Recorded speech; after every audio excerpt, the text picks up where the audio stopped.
And I'm here on behalf of the president, who has, from his first day in office, operated on a few core principles at the baseline: pure, unadulterated common sense. First, that a leader's primary duty is to put America and Americans first.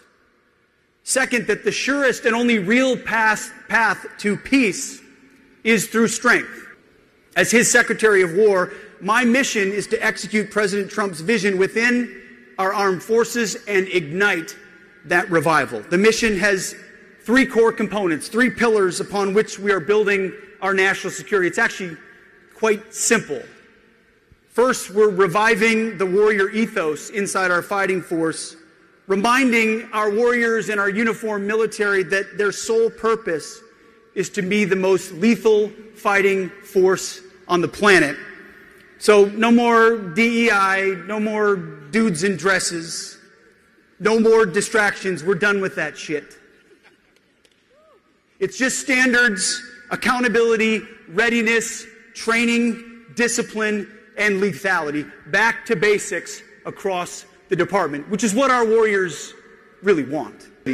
Deterrence is back. Not to mention drug boats in the Caribbean and the Eastern Pacific carrying drugs headed to the United States to poison the American people. We're not playing the whole catch and release game anymore. These are foreign terrorist organizations, the Al-Qaeda of our hemisphere, and we will sink every drug boat headed in our direction. Reestablishing deterrence. Our southern border, which allowed an invasion of people we didn't know who they were under the previous administration, 7 months of zero crossings at our border. A country that isn't sovereign is not a country. Reestablishing deterrence. And then we saw 3 nights ago in downtown Caracas in Venezuela, as nearly 200 of our greatest Americans went downtown in Caracas. Seems those Russian air defenses didn't quite work so well, did they? Downtown Caracas, and grabbed an indicted individual wanted by American justice in support of law enforcement without a single American killed. Reestablishing deterrence. Because of President Trump's leadership, the world is taking notice. They're noticing American power, they're noticing American strength, they're noticing American clarity and leadership, and you are at the core of ensuring that happens. Everything we're doing is aimed at those goals. And that's why just before Christmas at Mar-a-Lago, I had the privilege of joining President Trump and the Secretary of the Navy for a historic announcement, the creation of the Golden Fleet. The Golden Fleet is the Navy's investment to revitalize America's maritime industrial base and rapidly build and sustain the fleet and fundamentally change how we do business and maintain military supremacy.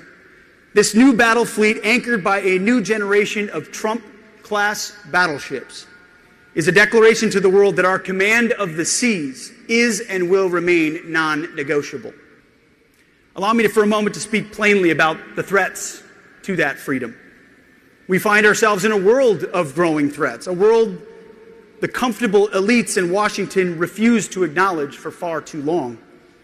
For decades, a bipartisan consensus sold this country a dangerous fantasy.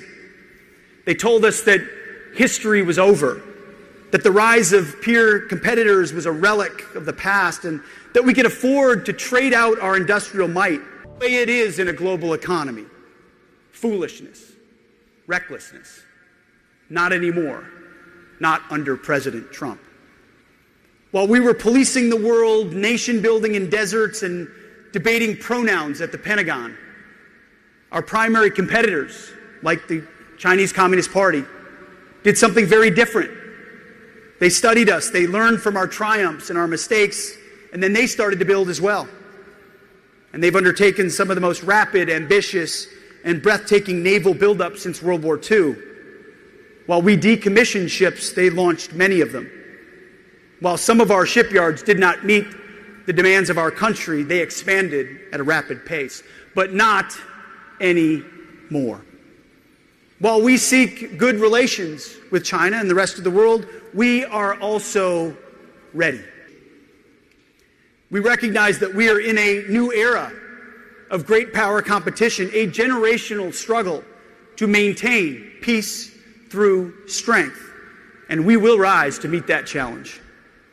That is why we proudly call ourselves the Department of War, not the Department of Defense, not because we seek war, but because we truly understand that in order to ensure peace, you need to be prepared to deter war and, if necessary, decisively win it. Our purpose is not to be reactive, but to be dominant, so that no enemy, any enemy, will ever attempt to challenge the United States of America.